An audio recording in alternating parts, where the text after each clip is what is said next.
तुला राशि के महानुभावों ने जनवरी 2023 के पहले ढैया का क्रम देखा। साढ़े साती के बाद ढैया के इस समय के साथ सकारात्मक संघर्ष देखे। जीवन में पुनः उम्मीदों को बढ़ता हुआ देखा। नौकरी पेशा जीवन में कुछ महीने ऐसे निकले कि पुनः ऐसा लगा कि अब स्थिरता के साथ में ही बढ़ने वाले होंगे, आराम तलबी के साथ में चल रहे हैं। तभी पुनः कुछ प्रेशराइज करने वाली सिचुएशन सामने आने लगी। जो अटकाव कभी सोचे ही नहीं थे वो पुनः सामने आए, परंतु जो परीक्षा देने की आदत भीतर तक आती चली गई उसने पुनः स्थिरता दी और ये कहा कि ये समय है, निकल जाएगा। हमें अपने कर्म के साथ में रहना है, रुकना नहीं है, परेशानियों के साथ में मानसिक तौर पर थकना नहीं है। 17 जून 2023 वो तारीख रही जहाँ शनिदेव अपने मूल त्रिकोण में चलते हुए वक्री हुए, तथा वर्तमान समय में जब हम चर्चा कर रहे हैं तो 4 नवंबर 2023 से शनिदेव पुनः वक्री अवस्थाओं से निकलकर मार्गी अवस्थाओं में आ जाएंगे। गुरु राहु का चांडाल दोष समाप्त हो चुका है। राहु की स्थितियाँ मीन राशि स्थान में प्रवेश कर चुकी हैं। देव गुरु बृहस्पति नैसर्गिक तौर पर मित्र राशि स्थान में है, परंतु शनिदेव अपने नीचस्थ राशि स्थान को तथा तीसरी दृष्टि से बृहस्पति को देखने वाले होंगे, जिसे शुभता भरा संकेत कहा जा सकता है। अब जब हम यहाँ तुला राशि के महानुभावों के लिए शनिदेव के मार्गी क्रम का चर्चा वृत्तांत लेकर उपस्थित हुए हैं, तो पहले ये समझने की आवश्यकता है कि शनिदेव इस क्रम में योग कारक अवस्था को निर्मित करके चल रहे हैं। चतुर्थ भाव के अधिपति पंचम भाव में है। एक तरह से द्वितीय केंद्र के अधिपति प्रथम त्रिकोण के साथ में है। ये अवस्था अद्भुत है। और वहीं आप ये भी गौर कीजिएगा कि शनिदेव जो पंचम भावस्थ क्रम में मूल त्रिकोण में है तथा अंशगत व्यवस्थाओं में भी जो मध्याह्न को प्राप्त कर चुके हैं, ये अपने आप में आपके लिए विलक्षण अवस्था कही जाएगी। गौर कीजिएगा कि संघर्षों के अनुभव के साथ में जब व्यक्ति किसी भी कामकाज में होता है तो उसको जीवन एक अलग स्वरूप में नजर आता है।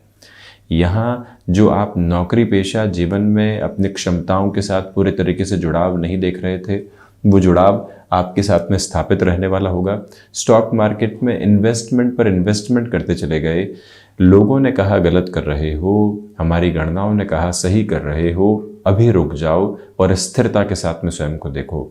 अब ये जो 4 नवंबर के बाद का समय है, आपके जो भी डिजायर्ड बेसिस रिजल्ट्स के रहे हैं उसके साथ में आपको पॉजिटिव करने वाला रहेगा।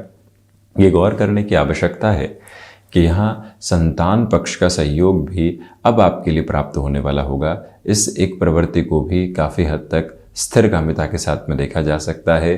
कुल जमाजोड़ यहाँ पर जो लंबे समय से आप अपने लिए अपेक्षाओं के सिरे बुन रहे थे, अब वहाँ से आशातीत सफलताओं की ओर अग्रगामी होकर आप चलने वाले होंगे। यह निवेदन आपसे हम करना चाहेंगे कि समय अंतराल में आप यदि पुनः एजुकेशन की ओर जाना चाहते हैं, जॉब अच्छे खासे तौर पर चल रही है, पुनः मन किया कि अब शिक्षा की ओर जाएंगे, खुद को अपडेट करेंगे, अपग्रेड करेंगे, पुनः किताबों के साथ में जीवन यात्रा को जोड़ने वाले होंगे।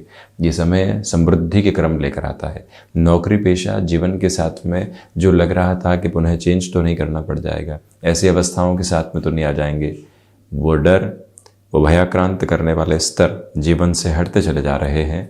आप नई उम्मीद के साथ में अपनी यात्रा को यहाँ देखते चले जाएंगे। इसमें कहीं और कोई भी दुविधा के बीजक एक तरह से रूपांतरित नहीं हो रहे हैं। ये भी स्पष्ट करके चलने का प्रयत्न करें कि आप किसी रिलेशन के साथ में चल रहे थे और वहाँ से इतनी दुविधाएं आई, लगने लगा कि जो रिश्ता इतने खुशनुमा आधार के साथ में जुड़ा, जहाँ से डेवलप हो रहे थे, वहाँ से कहीं पुनः दूर तो नहीं हो जाएंगे, परंतु यहाँ संबंधों का संबल आपके समक्ष पुनः निकल कर आ रहा है। ये जीवन की ताकत आपके साथ में रहने वाली होगी। दूसरे क्रम में आप ये भी देखिएगा कि जो भूमि संबंधित स्थितियां हैं, अब इसके पीछे बहुत बड़ी वजह है। देखिए आप कि जो चतुर्थ भाव के अधिपति, भूमि भाव के अधिपति, द्वितीय केंद्र का अधिपत्य जब पंचम भावस्थ क्रम में हो, तो जो योग कारक स्थितियां हैं वो भूमि संबंधित आधार में भी बनने वाली होती है। आपने कोई भी एसेट को परचेस करना है, आपको किसी भी एसेट को लिक्विडेट करने की तरफ जाना है, रोटेशन की प्रोबेबिलिटीज़ को लेकर आना है। आपको मालूम है कि यहाँ इन्वेस्टमेंट पूरे तरीके से सैचुरेशन की तरफ आ चुका है। अब इन्वेस्टमेंट को कहीं और लेकर जाने की रिक्वायरमेंट है, कुछ रुपया पैसा साथ भी है, उसको इन्फ्यूज़ किया जा सकता है। ऐसे डिसीजंस में अब बहुत अधिक विचार करने की आवश्यकताएं आपके लिए नहीं है, तीव्रगामी होकर आगे बढ़ा जा सकता है। स्पष्टता इस बात की भी आप बनाकर रखिएगा कि यहाँ माता के स्वास्थ्य को लेकर जो चिंताएं लंबे समय से काबिज थी, अब वो काफ़ी हद तक आपको सहूलियत दे रही है। ये पॉजिटिव रिफ्लेक्शन भी आप अपने साथ में लेकर चलने वाले होंगे। आप सर्विस इंडस्ट्री संबंधी कामकाज में है या कोई भी ऐसे कार्य के साथ में है जहाँ पर आपको स्ट्रेट फॉरवर्ड अप्रोच में लोगों से एक तरह से जवाब की आशा होती है, ऐसी अवस्थाओं में शनिदेव का स्ट्रेट अप्रोच में आ जाना आपके लिए बेहतर कहा जाएगा। वहीं जो शनिदेव एक तरह से तृतीय केंद्र को देवगुरु बृहस्पति को देख रहे हैं, गृहस्थ पक्ष के साथ में सामंजस्य बनता चला जा रहा है। कुछ संशय ऐसे पनपे जिनकी कोई अवधारणा और बेस थे ही नहीं, अब वो हटने की तैयारियों के साथ में रहेंगे। जो आप यहाँ कामकाजी जीवन में अपने स्वरूप को और स्थिरगामी करके देखना चाहते हैं, वहाँ अटमोस्ट पॉजिटिविटी के बेसिस आपके साथ में रहने वाले होंगे।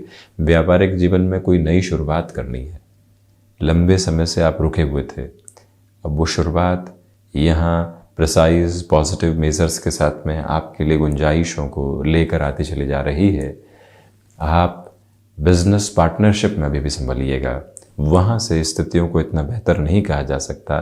देव गुरु बृहस्पति व्यापार भाव के साथ में वक्री चलते हुए और साथ ही साथ में इस अवस्था में कई बार व्यक्ति एक गैप फील करता है, उससे खुद को थोड़ा सा संभालने की ज़रूरत आपके लिए यहाँ पर रहने वाली होगी। हालांकि शनिदेव एवं देवगुरु बृहस्पति दोनों ही ग्रही व्यवस्थाएं यहाँ लाभ भावस्थ क्रम को निरंतर तौर पर देख रही है। इसी वजह से ये स्पष्ट होता चला जाता है कि यहाँ सर्वांगीण लाभ की स्थितियों में आपके लिए वृद्धि पुनश्च प्रतिबिंबित होने वाली रहेगी। आप यदि हैंडीक्राफ्ट संबंधी कामकाज में, वहीं पर लॉजिस्टिक्स संबंधी कामकाज में, आईटी फील्ड स्पेसिफिक में डेटा साइंसेज, आर्टिफिशियल इंटेलिजेंस या फिर कोई भी ऐसी पोजीशन में है जहां आपको प्रोजेक्ट को पूरे तरीके से एग्जामिन करने की तरफ जाना होता है, ऐसा कोई भी रोल लेकर चल रहे हैं, बृहस्पति एवं शनिदेव व्यक्ति को गूढ़ तत्विक स्थितियों के साथ में जोड़ने वाले होते हैं। उसका पूरा पूरा फायदा यहाँ आपको मिलता चला जाएगा।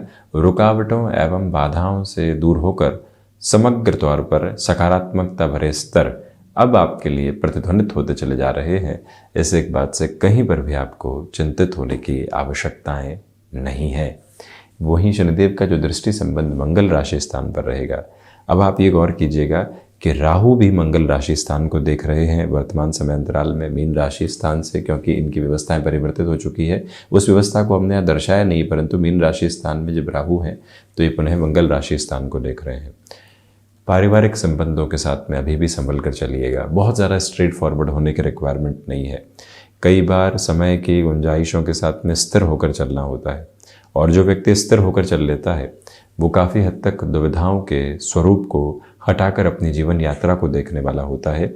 कम्युनिकेशन के जो बेसिस हैं उसमें कन्विंसिंग मेजर्स तो हैं, परंतु रिएक्टिव मेजर्स भी बने रहने वाले होंगे। यानी किसी ने कुछ कहा तो जवाब देना बनता ही है, कब तक रोकेंगे, क्यों घुटन में रहेंगे, ये जो बातें हैं इससे थोड़ा सा दूर हटकर यदि आप यात्रा को देखते हैं तो ज़्यादा बेहतरी रहने वाली होगी। कुल जमा जोड़ शनिदेव का जो होने वाला मार्गी क्रम दीपोत्सव के पहले की स्थितियों के साथ तुला राशि के महानुभावों के लिए काफ़ी हद तक बेहतरी लेकर आ रहा है। जब व्यक्ति अपने भीतर की संपन्नता के प्रतिबिंब को प्रवाहित क्रम में देख पाता है तो अपनी जीवन यात्रा को भी इसी एक बेहतर अवस्था आधार में देख पाता है। इसी एक मूल मंत्र को अपने भीतर तक काबिज करके आप बढ़ते चले जाइएगा। वहीं पर हनुमंत उपासना के क्रम को पंचम भावस्थ शनिदेव के होने की वजह से अभी भी निरंतर अपनाकर रखने का प्रयत्न आप ज़रूर करते चले जाएं। तो ये था तुला राशि के महानुभावों के लिए शनिदेव के होने वाले मार्गी प्रवाह का पूरा ही चर्चा ब्यौरा हम इसी तरह से उपस्थित होने का प्रयत्न करते रहेंगे। धन्यवाद एवं आभार।